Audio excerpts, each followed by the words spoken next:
Now we also have for public entrepreneur, we say they create artificial. And what do they create? They create policy, laws, infrastructure, security, social welfare.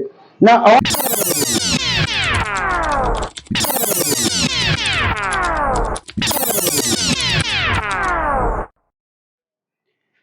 All right, still Idoko Michael Mona, your lecturer in entrepreneurship science, and welcome back to class. Sorry it took me a while to meet up. I was very busy, so I decided to quickly finish what I was doing. So 2 days I've not been in class, and I know you two have not been in class. So welcome back. Let's move into class proper. And remember, this is meant to build you, help you discover your creative personality, your creative thinking capacity, so you can utilize the resources around you for your own good and the betterment of your community, your nation, your family, and the world at large. So the entrepreneurship class is very important. You don't need to miss any class. And in case you do, we always drop our link for the first class. You see it described there. First class, second class, the links to all classes is dropped on our link. So always check the comment to see our links so you can go through other videos. All right, now we have to continue, but before we do, as usual, we always go through what we've done before. Now we have entrepreneurship science still going, and this is the introduction to the course proper, and what we need to do is to get the point clearly so we can apply them, because if you get this foundation, all aspects of the entrepreneurship science will be understood. But if you miss it, it will take you time to really meet up. So we have three branches, as we've said. The first is the private, the second is academic, and the third is public.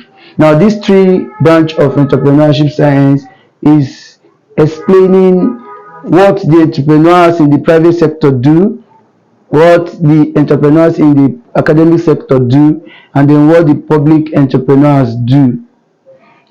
Now we've gone through all this, and we said one of the uniting thing about three of them is that they create.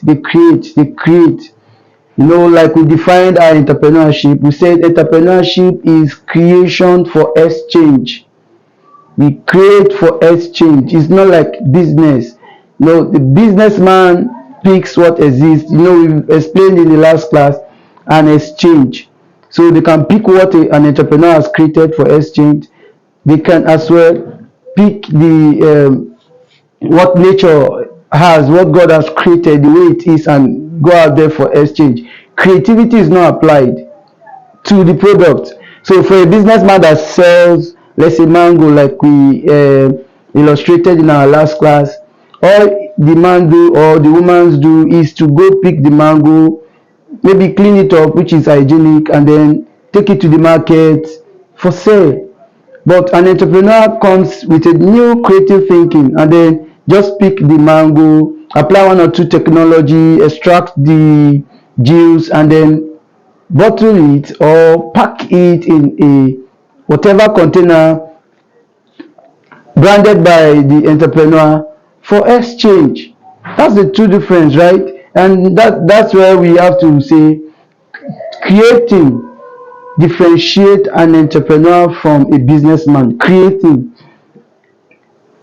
or inventing or innovating.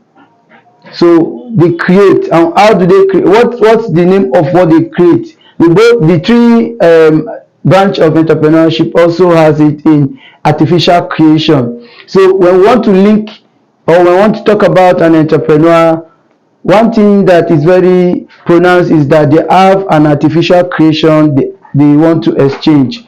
That's very important. So artificial creation for exchange. That is the key thing that we must take note of. So they create something new, they exchange it for, as a private entrepreneur person, you exchange it for profit, like we stated last class. And then for an academic, you create knowledge and also exchange it for what?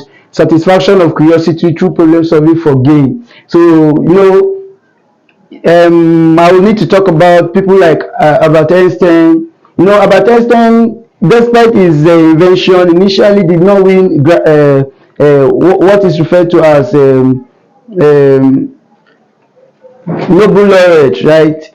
He didn't, because it took time. The panel that recognizes a scientist for that award did not see him fit, but he wanted to.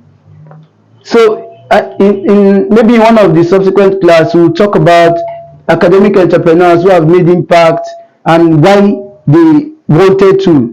Some of them want to make this impact so to rescue themselves from a particular situation. If you see several academic entrepreneurs who had results, they did this because they were inspired to make impact. They want to make relevance. They want to be known. So they go into what invention of these stuffs, right? Or the knowledge. They go into research. It cost them, yet they did. So that's the point. Now we also have for public entrepreneur, we say they create artificial. What do they create? They create policy, laws, infrastructure, security, social welfare. Now I want to say this. In case you don't know, the infrastructure like the internet now, for you to be able to access the video I'm dropping on the social platform, is because a public entrepreneur or group of people who work as entrepreneurs, public entrepreneurs, were able to combine one or two ideas together to